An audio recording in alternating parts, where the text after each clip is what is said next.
and welcome to Sacred Heart University's virtual Lunch and Learn series. I'm Kim Swartz, Associate Director of Media Relations at Sacred Heart University. Today's series is all about marketing yourself for career success. I would like to thank Helen Boyk, Director of Graduate and Alumni for the Center for Career and Professional Development, for organizing this entire event, as well as the Center for Career and Professional Development and the Office of Alumni Engagement. Today, we have 4 special alumni panelists who are going to share all their marketing knowledge with us. We have Nicole Gilman, we have Chuck Marcelin, we have Taylor Anastasio, and Juliana Featherman. I'm just going to read their bios real quick so everyone gets to know a little bit about them. Nicole Gilman graduated in 2015 with a bachelor's degree in marketing and management. She's worked in various digital marketing agencies and tech startups where she has built her expertise in social media strategy, content development, and influencer marketing. Today, she's the Associate Director of Brand Partnerships at Activate, which is a tech startup where she helps brands navigate the ever-changing influencer marketing landscape. Chuck Marcelin is a global talent management professional and a 2013 graduate who's not afraid to take new and innovative approaches to HR. He currently works at Reonomy, leading the talent efforts on their growing technology teams, working on finding top talent in engineering, product management, and design. And next we have Taylor Anastasio. She is a digital sales account executive with a strong background in promotion, sales, campaign management, and execution. She currently works at Velasas. She manages top CPG brands, but she began her career as an on-site at L'Oreal USA, followed by a digital sales apprentice program. She has her bachelor's degree in business administration with a concentration in marketing. And our last panelist, Juliana Featherman, is a 2-time graduate of Sacred Heart University and is the founder and CEO of Making Authentic Friendships, an interactive web app that enables children and adults with special needs to make friends based on age, diagnosis, interest, and geographic location. So thank you once again for everyone being here. Now let's just go around our little virtual room. We'll start with Nicole and have everyone say hello and just share a little bit more about themselves. Nicole, you could lead the way. Wonderful. Well, first of all, Kim, thank you so much for the introduction and for inviting all of us to speak today on this panel. I've been watching our Wednesday webinars and really enjoying them, so to get to be a part of one is pretty exciting.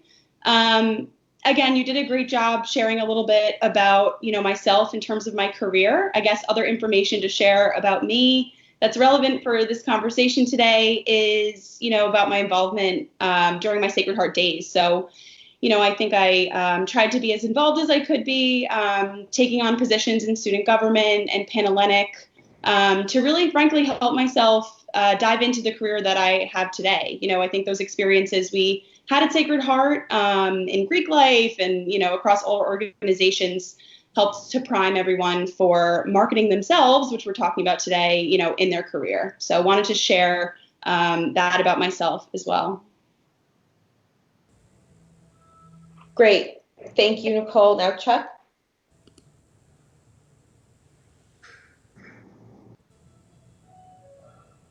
Are you muted?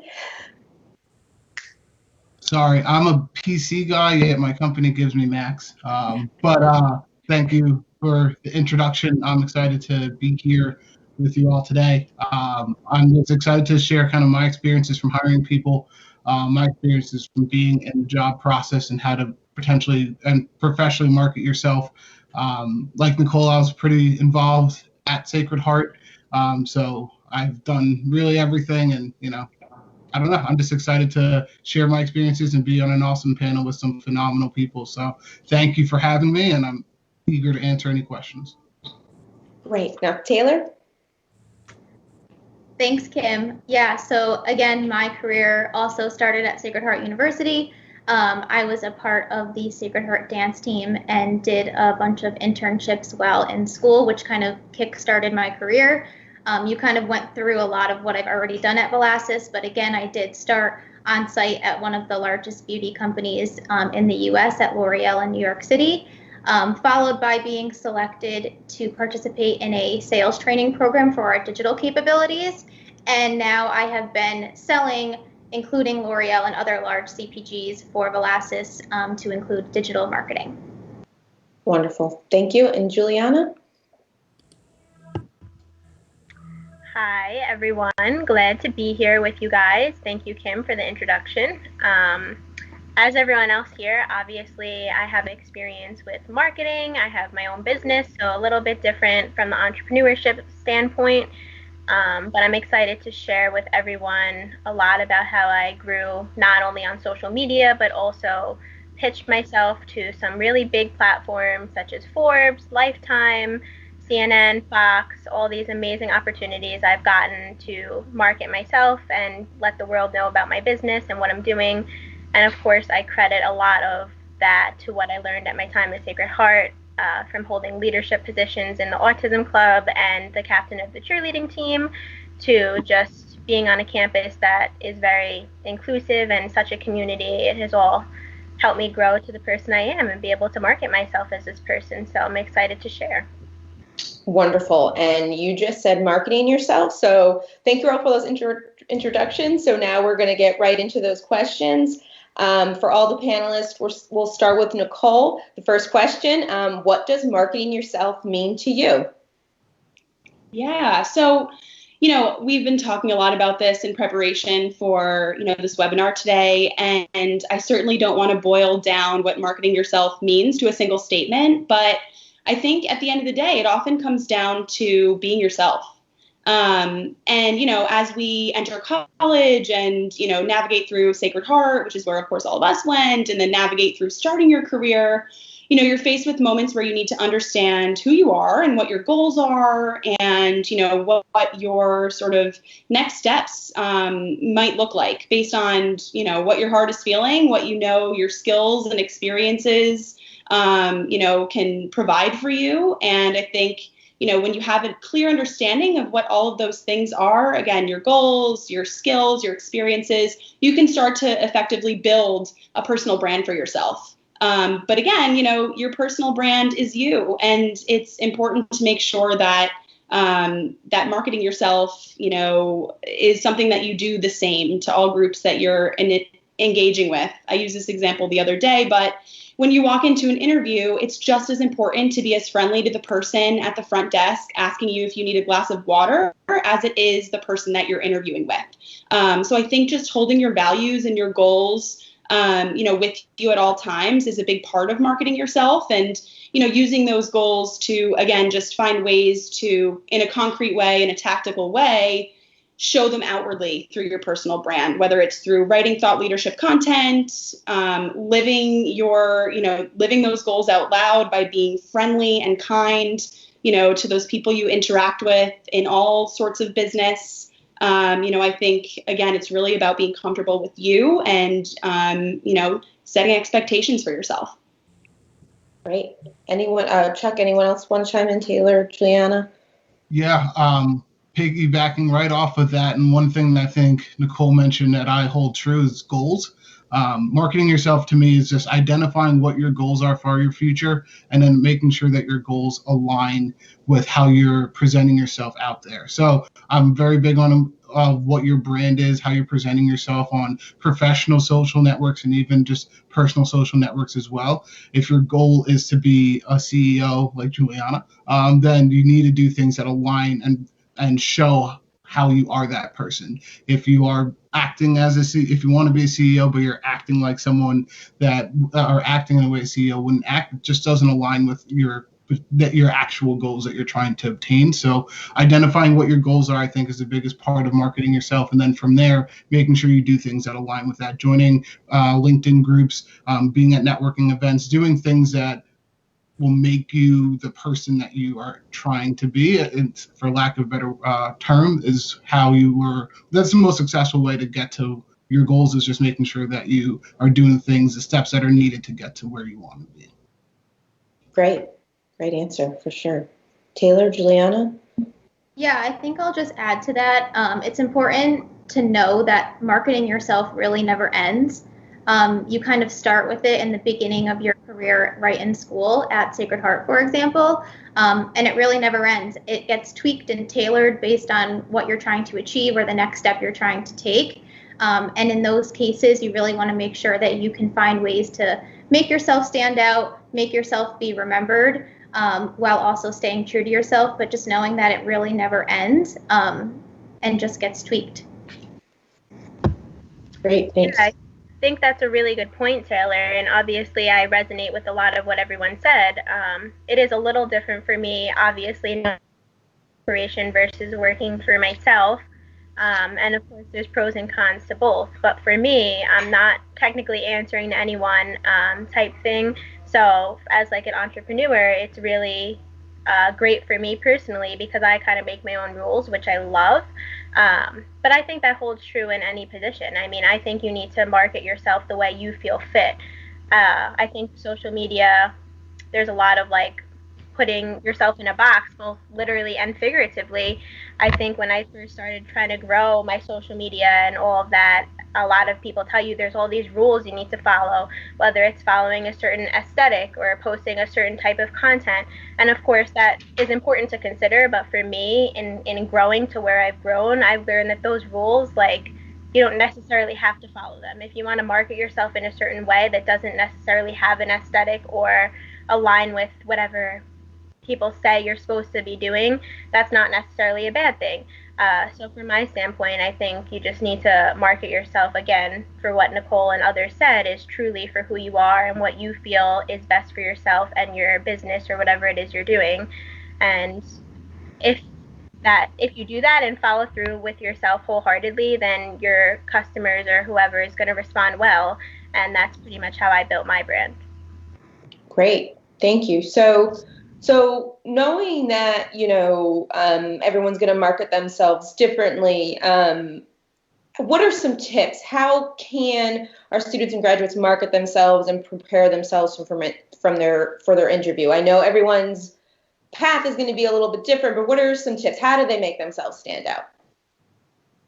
Yeah, it's a great question, and I hope my answer passes Chuck's test and he would hire me if I did all these things properly. But, for me personally, what I normally do is, first and foremost, before I, am even planning the date of an interview, I'm researching that company as hard as I can to make sure that not only am I a good fit for them, but that they're a good fit for me as well. It's a mutually agreed upon contract when you sign on to work with a company. And you need to make sure that first and foremost, their goals and their, even branding is really aligned with who you are as a person and how you market yourself. So that's really number one in my book.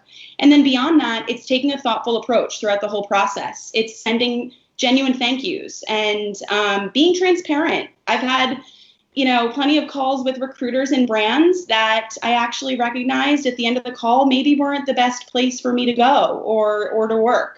And I've had those tough, transparent, conversations that, who knows, could lead to a different opportunity down the line when maybe that person I chatted with, frankly, works somewhere else one day. So I think, it's really about just doing your research, being transparent, being thoughtful and thankful for the process. These people are taking time to get to know you and are probably getting to know a few other candidates as well. So making sure that you're showing them why you're valuable in a positive way, I think is the last step there. So to reiterate, it's, transparency, research, thoughtfulness, and yeah, that's my approach. Great. Chuck, did that pass your test? I think she might make it to the final round of interviews. I don't know if she'd get it. I'm kidding. Yeah, absolutely. Research is key when you are interviewing for a job. That's first and foremost what everyone should be doing, not just interviewing the company and their stance on different topics that are important to you, whether it's, like the gender wage pay gap or diversity and inclusion, just different things that may be important to you when you're looking for a place to work, but also researching the interviewers, the people that you're meeting with, and trying to find common ground. For me, I like to find common ground with every single person that I talk to make myself stand out. So that is how I would market myself personally. Preparing for an interview, a couple people here talked about how, dance team, cheerleaders, that kind of stuff. If you were an athlete, you just understand that you can't just go into every game or even every practice just showing up. You prepare yourself mentally, and that's the same for an interview. You're going through step by step what's going to happen in that interview process before you even get there, thinking of every question, every potential question to one of your answers. Thinking about all that prior is going to prepare you to be as confident as possible going into the interview. The biggest thing is just being as comfortable. And if you're uncomfortable going into an interview, if you don't feel like you're prepared, then you're setting yourself up for failure most likely. So that is how I interpret that question: is researching the company, researching the people, and then ultimately mentally preparing yourself for every question and every potential answer that could come out there. That way you are confident in every single response that you have. Great. Awesome. Yeah. Taylor? Yeah, I think Nicole and Chuck covered off a lot when it comes to preparing yourself. I will say that especially when you're early on in your career and still in school, you may feel intimidated when you go into an interview, especially your first few. But what I've learned over the years is it's definitely important and it's okay to interview that person as well. Nicole mentioned that it is a mutual relationship, and as much as you need to do your own research and be prepared for that interview and kind of market yourself to that person, you want to make sure that it's as equally as important to you and that it's a good fit for you and what you are looking to do and where you're looking to go in your career. So just knowing that it's okay to have that two-way street when it comes to interviewing as early on as you're in your career as you can, to only set you up for future success. A couple, as we talk about tips and tricks, some things that I like to do when I'm actually applying and going on interviews, I really digest and look through the job posting. I'll take little keywords here and there that I see that they talk a lot about in that job posting, and I'll put it within my resume. So I kind of tweak it each time I'm applying to a position, so that when they're reading through it, those keywords from their own job posting are kind of resonating in their head, and it just makes you a little bit more remembered by the potential employer. So a couple tips and tricks that I utilize there, and then just being prepared to speak to experiences, which will only come in time. Again, looking back at that job posting and thinking about what experience you can talk to match the candidate that they're looking for. Great. Thank you. Juliana? Yeah, so I won't say too much about this because I actually never even went on a job interview. But for me, it's kind of different, kind of the other way around, where I'm interviewing possible investors or possible people that I might want to work with, whether that's organizations or colleges, things like that. So I think a lot of it is aligned as well. I mean, making sure your values are aligned is one of the most important things for me personally. My business is value driven with my brother and my personal connections. So for me, it's really important that the other party is going to resonate with that and really understand that fully. And I have been picky. And, as a startup, like this, again, different perspective, I do need a lot of money, but I've had to say no to possible investors because I felt that our values weren't aligned. And for me, I'm not willing to give that up, even if someone is offering me X amount of money. And I think anyone who has a startup or their own business needs to make sure they do their due diligence on whoever they're interviewing to make sure that it's going to be a good fit long term. Great. So really stick to your values, your beliefs, like to your gut. Stick with your gut feelings about employers and everything. Goes both ways. Okay. Great. So kind of moving. Say again? I was going to say, just to add to Taylor's point, I think something else to think about, she talked about the importance of, marketing yourself in an interview and, interviewing that person as well. But just want to also touch on concrete marketing materials, right? Like once you understand who you are and what your goals are and what you're good at, not everybody is going to have the same level of comfort, frankly, talking about how great they are. It's often really hard in an interview to talk yourself up. And, I constantly worry about coming off as overconfident, to be totally transparent.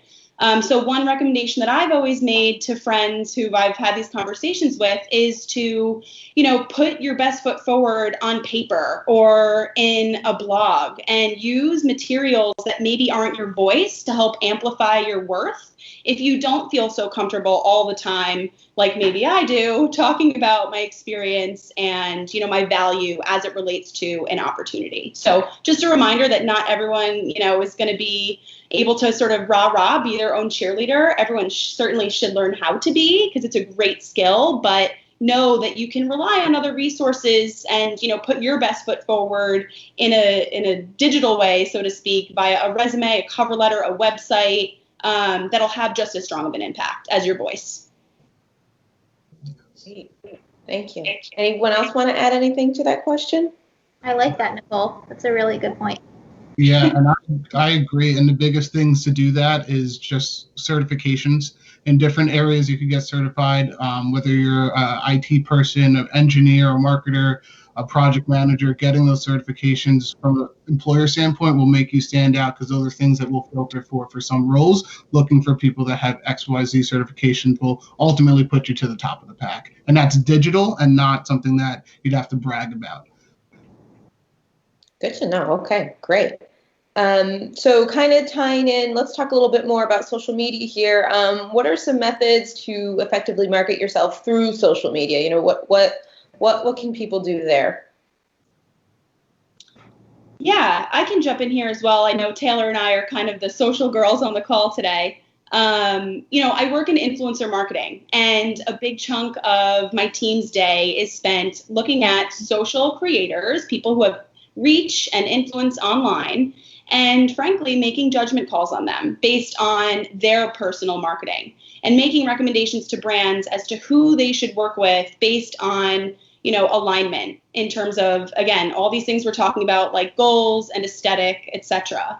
And so, I think that personal branding is so similar. At the end of the day, you want to put forth, the best image of yourself, but also a really authentic image of yourself. And I think as we see consumers treat brands differently in the past, I'm going to say year, especially, arguably the past 2 months, especially, consumers care about the causes that brands are investing in and taking action against, as they should.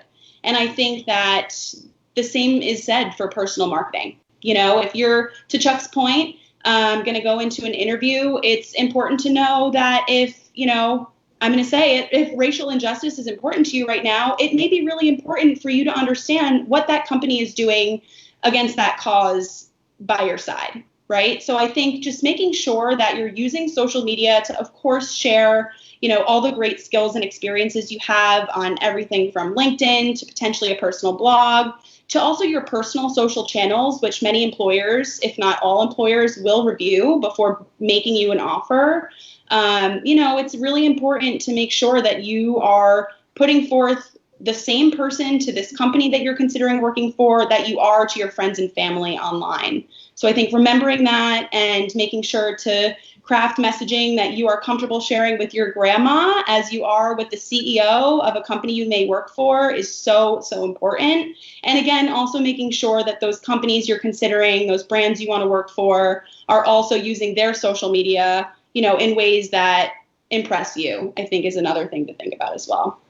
I have a lot to say on this topic. That was quite verbose, but Taylor, I'm sure you have something else to add to that. Yeah, no, it's a really good point. I work with a lot of large CPGs that are headquartered here in the Northeast, and the paid social and influencer ad spend is on the significant increase right now, and we don't see it stopping. So you can really see how brands are utilizing this platform to market themselves. And as Nicole said, it's just as important to utilize for personal marketing.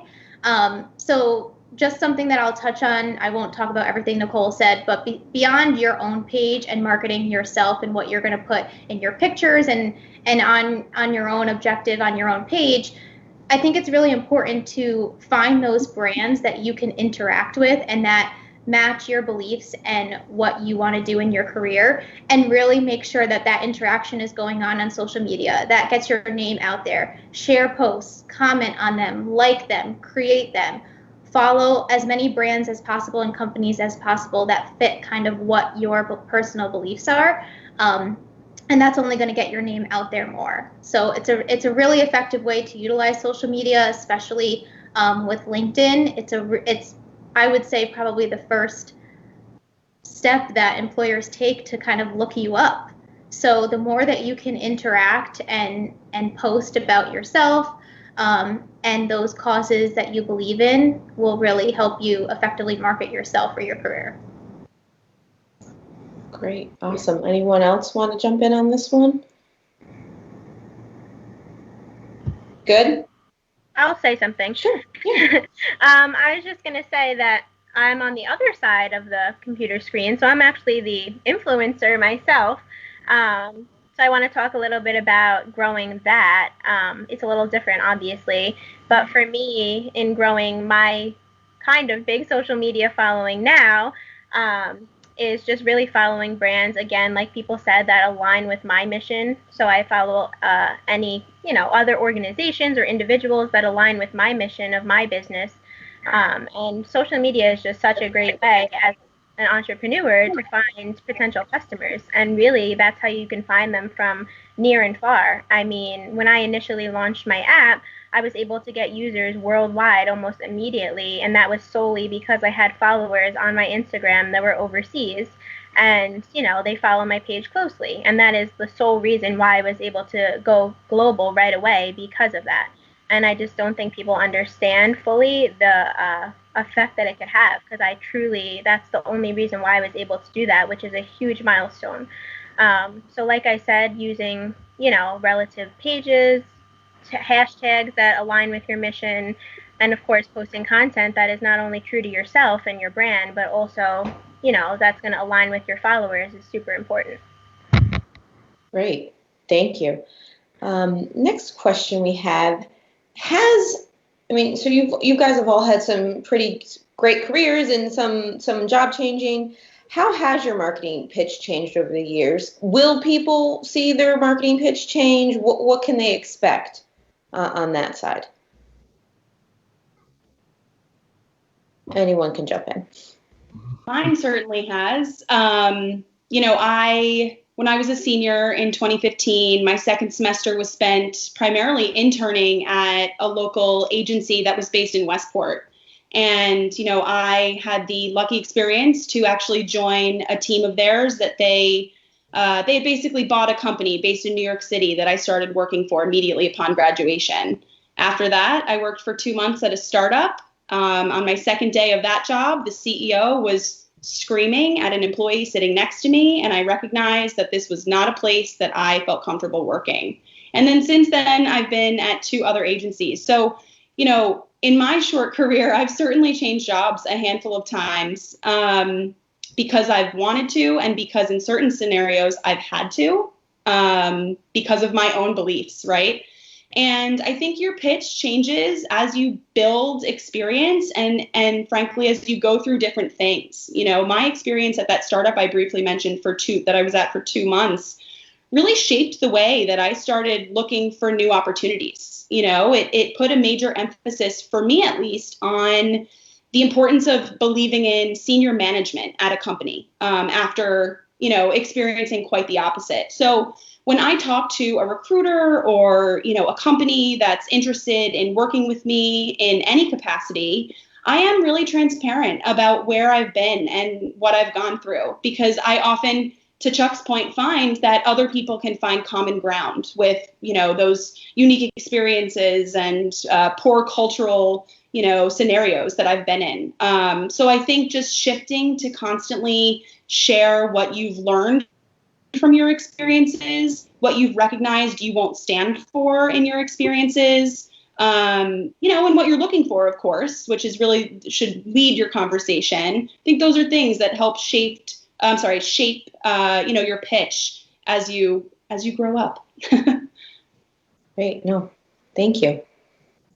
Yeah, thanks for sharing that, Nicole. And for me, my personal pitch has changed over the years. One, because industry has changed. I worked at Enterprise after I graduated, then I worked at Sacred Heart in admissions, and now obviously in a talent space. And I believe my pitch initially got to where it is now when I understood what my why is and why I do what I do. Simon Sinek has probably the most famous TED Talk out there on Start With Why, and I recommend it to everyone. And once I realized what my why was, to inspire and change and impact lives by challenging others, I realized that my pitch is going to be focused on talent. I like to hire talent, I like to develop talent, I like to manage talent. And so I realized that I could do the most impact on people's lives in the area that I am now. And so understanding what my why is the biggest kind of change to my pitch as a whole. And it ultimately has led me to find the industry that I want to be in, the career track that I want to be in, and ultimately the trajectory of where I want my career to end up. And so that has set up my goals, which is all kind of coming back to where my why is and why I do what I do every single day. So I would encourage anyone to try and think about what their why is, look at who they are, look at what they believe in, and look at the impact that they want to make on the world and their industry and their own personal lives, and then identify that, and then you can start molding your career path towards that. Right, and that takes time, right? I mean, this isn't going to happen for a graduate like right out of the gate. They're going to go through some motions, right, before they really figure out their why. I think it depends. I mean, you could be a nursing major and you know what your why is kind of ingrained in your heart, right? For me, it's just a generic business major. I didn't really know exactly where I wanted to go. And up until my senior year, I was an accounting major and I just stunk at accounting. So my why was constantly changing, and then truly identifying what I am good at and what I like to do every single day, talk to people and work with people. I found that I could do that in the most effective way in this area. So you could start having those conversations now, and your views may change, your thoughts may change, and it may kind of grow and evolve over time. But the root of what you like to do, I think you know that now. I think most people at least know that now. Great. Okay. Taylor, Juliana? Yeah, fun fact, Chuck, actually my career also started at Enterprise. I did the sales trainee internship. So I started there, and then right after school, I went into recruiting. And then after that, I realized that wasn't for me, and I went to Velasas, and I'm now on my third role within Velasas. So to your point, Kim, I think it does vary depending on when you think about doctors and nurses, and then when you think about business majors, because there's just so much you can do with that, that it's okay to not come right out of the gate out of school and be in that once in a lifetime position that you're going to stay forever. I think especially with our generation and being millennials, that we are looking for constant change. So just to know that it's okay to continuously look for change, and that's going to change your marketing pitch. When I first got out of school, I didn't really have a lot of experience to talk about, so my marketing pitch was kind of the generic right out of school marketing pitch, whereas on my third role at Velasas, there's a lot of experiences I can talk to. So it really is related on your experience that you're going to go through. And again, like Chuck said, your beliefs will change, so that will also become part of your pitch. And throughout the years, it's never ending. It's always just going to be evolving and tweaked towards what you're trying to achieve, whether that's being on a team and just staying like as an individual contributor forever, or trying to be the CEO. And either one you choose is okay. It's just knowing what you personally want to do and making your marketing pitch tweaked for that. Great. Juliana, anything to add? Yeah, I was just thinking about my own journey, and it's so interesting because obviously, like everyone else out of college, especially as a young business owner, I didn't really have any credibility to back me. I obviously believed in what I was doing so much, and my loved ones too, but other people were just like, why would I take her seriously? And there was even experiences I had early on when I had speaking opportunities and whatnot, like on panels with other male, a lot older, a lot more experienced candidates, and I would feel, obviously intimidated. But what I was thinking about is how I personally would never show that I was intimidated, and how important it was for me to go in there as confident on that day that it is now, that I have Forbes and Lifetime and CNN and Fox and all these other things backing me. So I just wanted to add that I think it's so important that just like know your worth and know what you have to offer going in. Like maybe you are right out of school and you don't have that much experience yet, but if you know you're really good and passionate about something, then don't let anyone make you feel or tell you otherwise. And I think that's something that's gotten me as far as I've gotten. Great. No, thank you for sharing. I think this is going to be our last question. I think it's a good one. I could be wrong on the last question, but I think it will be. So yeah, how do you stay motivated and positive? If you're not hearing the response you want from employers or clients, maybe you've been rejected, how do you keep up the positivity? Yeah, I was secretly clapping and snapping over here for Juliana's response because I think it's a phenomenal one, especially towards this question here. You're going to be told no a lot in your career, whether you're an entrepreneur looking for more seed and more investments, or you are just applying to jobs out there constantly. And you're going to be told no a lot more than you're going to be told yes. And positivity is super, super infectious.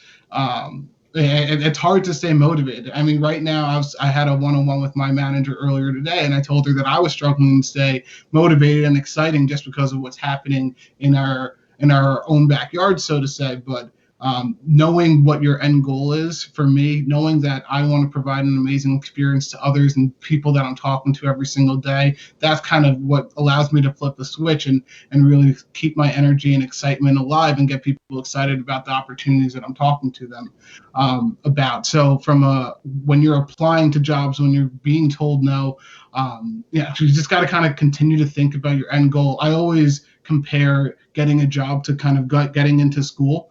And Taylor touched upon this a little bit earlier. When you apply to college, I know a lot of people are super nervous about applying to colleges and, trying to get into their dream school, which was likely Sacred Heart, right? But if when you apply to college, you're going to get into college. If you want to go to school, everyone goes to college if that's what you want to do. Maybe it's not your dream school or your reach school, or maybe it's not even your safety school.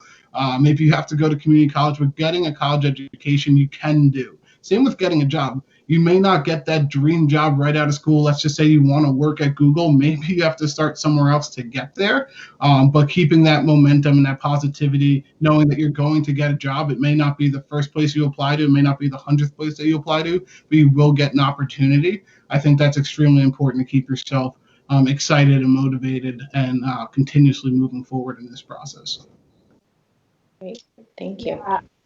I mean, I 100% agree with everything Chuck just said. I think, to add to that, I always just remind myself, this is a problem I deal with, to stay in my own lane. Everybody is going to have different experiences and they're going to hit career peaks and lows at different times than maybe you will. And I think keeping that in mind is so important, just to not compare yourself to others and to understand that we all have a unique journey.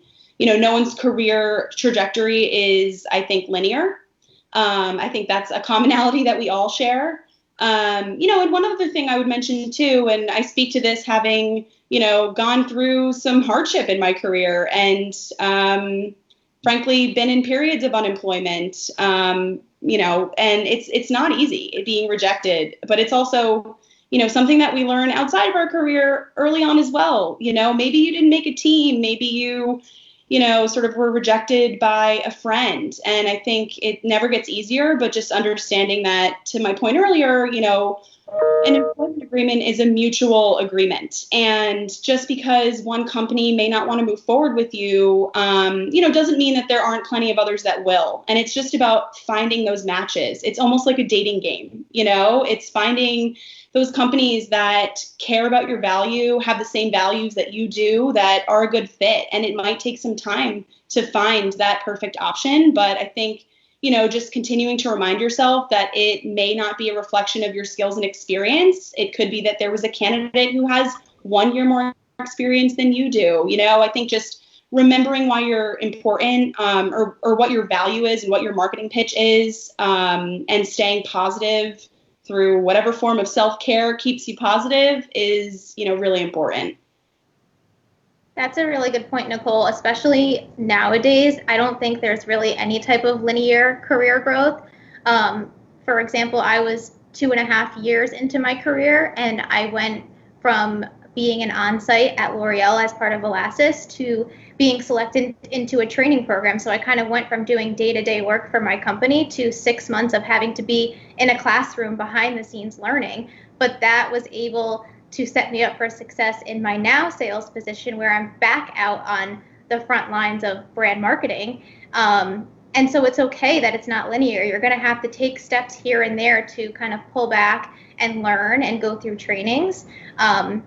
And when it comes to rejection, I think the most important thing to let everybody know is it's going to happen. You're going to get rejected from places. You're going to hear no.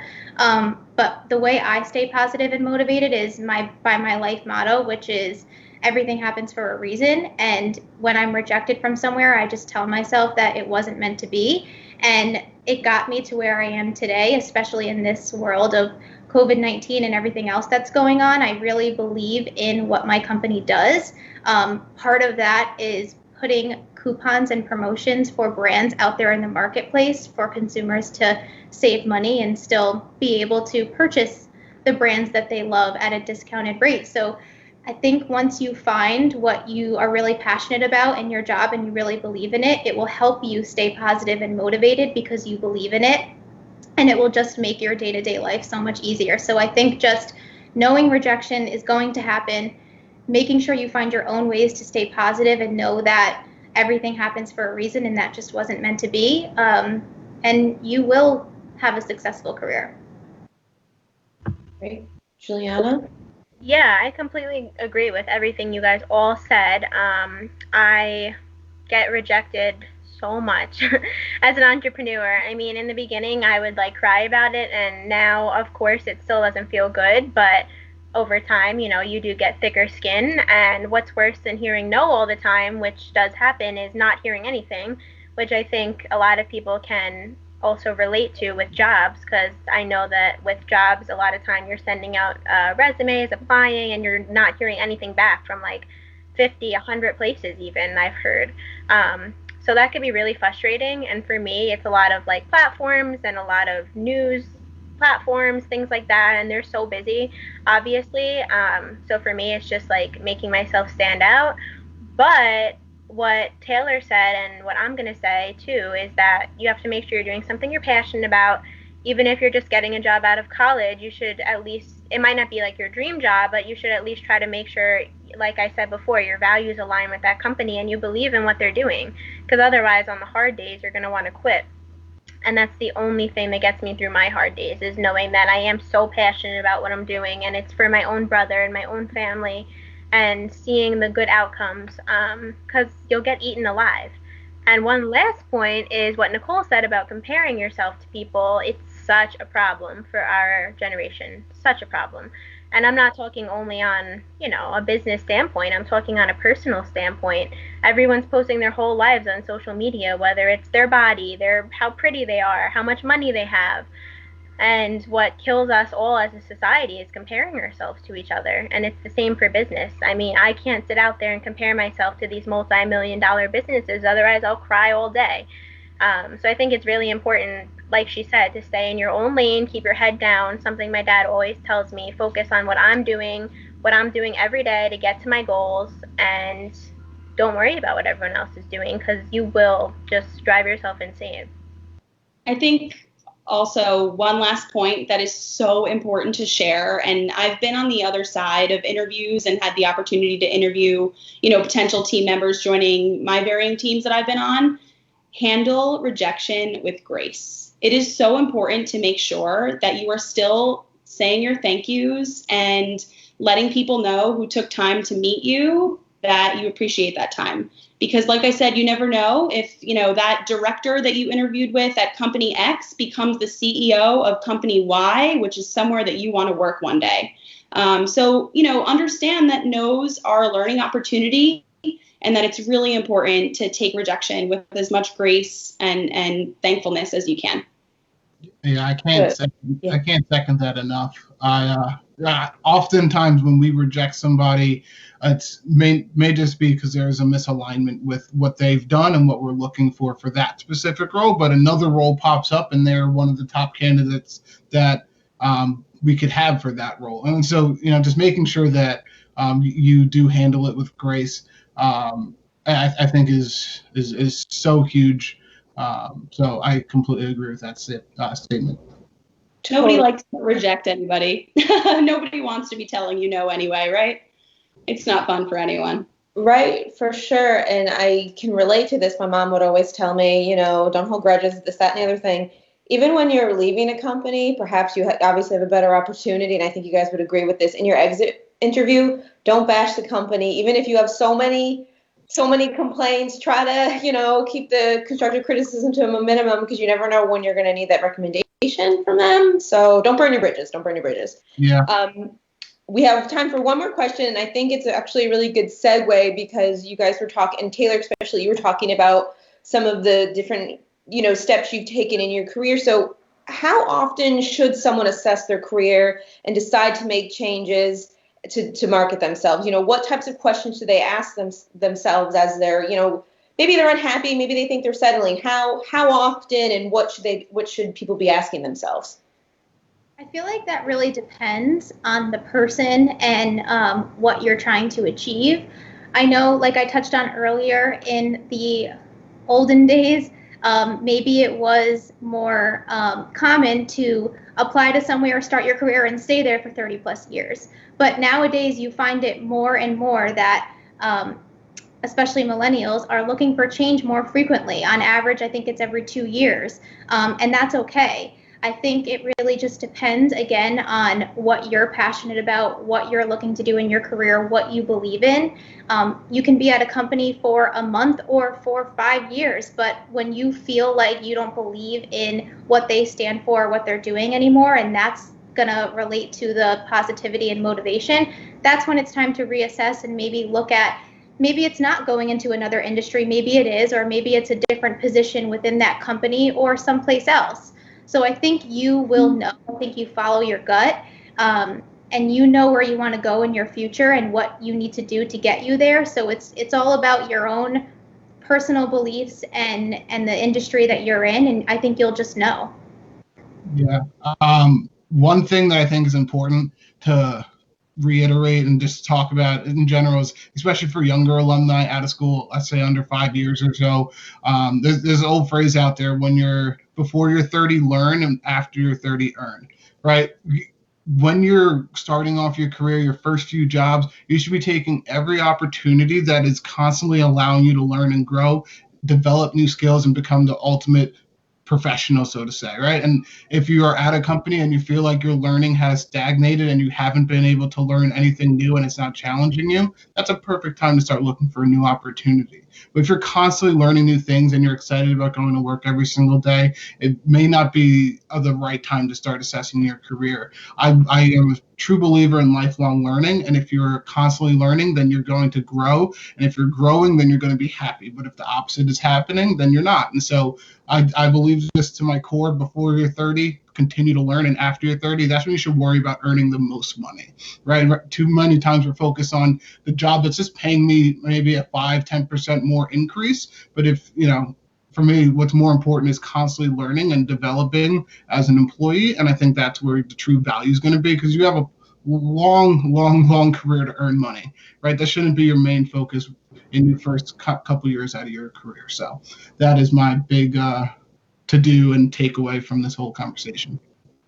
Yeah, I totally agree with Chuck. I think you just nailed it. For me personally, because I agree with what both Chuck and Taylor said, I think are right on the money. When I start to recognize that I need to reevaluate, normally, it's because I would say one of my top 5 priorities top 5 priorities in a job is being changed, right? So for me, my priorities are having supportive management, making sure that I'm learning, making sure that I have resources at a company that I, whether it be a large enough team to support what my goals require me to do. Those are 3 examples, but when one of those changes and maybe suddenly one day I don't feel so supported by my direct boss, or I feel like I'm plateauing in terms of learning opportunities, those are, triggers for me to start identifying what's happening, if I can change my current situation without having to make a move, or if it is maybe time to explore other opportunities. So I think, like Taylor said, to reiterate, it's really about trusting your gut, but consider maybe putting together a list of what those priorities are so that you can periodically look at them and recognize if maybe one of them isn't being prioritized right now. Great. Juliana, do you want to add anything? I don't really have much to add, but I agree with all of you guys. Love it. Great. Well, we're going to wrap things up. I just want to thank all of our panelists for taking the time to chat. So thank you so much. I'd again like to thank Helen Boyk, Director of Graduate and Alumni for the Center for Career and Professional Development, for organizing all this. Thanks again to the Center for Career and Professional Development, as well as the Office of Alumni Engagement for their collaboration on this very informative webinar. Next week, please join us again for another webinar called Get Unstuck, Own Your Career. You have identified that it's time to take responsibility and add value to your career. Taking ownership of your career will involve short-term effort, but can quickly evolve into an exciting opportunity on your own terms. This session will offer up some great insights to help you build a new framework for your career. So thank you all so much, and we hope to see you next week. Thanks again.